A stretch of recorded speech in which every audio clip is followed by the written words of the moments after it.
narsa shunchagina bir soat suhbatlashdik, bir narsa ayon bo'ldi. Texnik shartni berishi noto'g'ri. Shartnoma tuzmay doğrudan berib qo'ydi. Xalaqanning talab. Balkim to'g'ridir. Texnik shartnoma tuzib turib, texnik shart bergan vaqtida shuning talablarini qo'yishi to'g'ridir.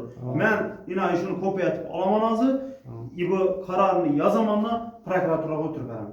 Prokuraturaga aytaman.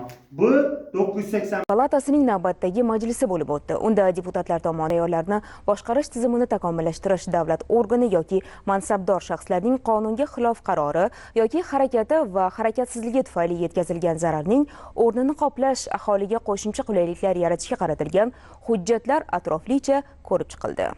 Yani hozirgi viloyat prokurori Ahmedov aytgan vaqtda menga yana dumbak o'lchab berdi. Qarang, 139dan taqada ishlar qumbo. Biz ham tarafda sen o'ng tarafingda ishini al dedi, lekin dedi, nega solib to'laysang dedi. Jamoatda. Upradik? Prokuror yanında. Upradik xato aytib turibdi. Men shu xato aytgan sudda beradi deb turibman-ku.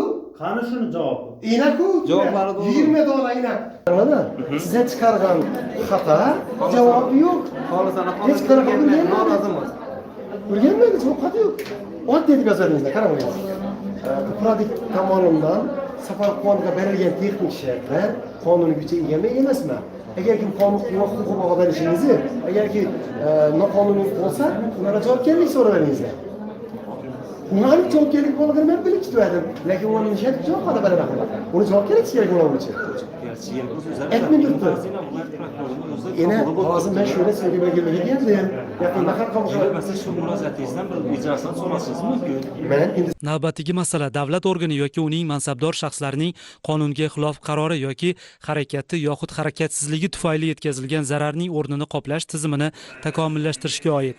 Ta'kidlanganidek, bugungi kunda davlat organlari, ularning mansabdor shaxslari va xizmatchilarining qonunga xilof deb topilgan qarorlari, harakati yoki harakatsizligi natijasida jismoniy va yuridik shaxslarga yetkazilgan hamda sudning qonuniy kuchga kirgan qarori bilan aniqlangan zarar va ma'naviy ziyonni qoplash yagona qonun hujjati bilan tartibga solinmasdan kelinayotgan edi. Qonun loyihasi ana shu bo'shliqni to'ldirish maqsadida ishlab chiqilgan. Qonun loyihasi kuchga kirgandan keyingi hollarda jamg'armalar tomonidan qoplab beriladi va aybdor mansabdor shaxs yoki davlat organiga nisbatan regress tartibda undiruvga qaratiladi. Fuqaro yoki yuridik shaxs bu yerda o'ziga qaratilgan iqtisodiy zararni olish imkoniyati tezlashadi va ertangi kunda mansabdor shaxs va davlat organlarining noqonuniy xatti-harakatlarini oldini olishda samarali foyda beradi. Qonun loyihasi birinchi o'qishda qabul qilindi.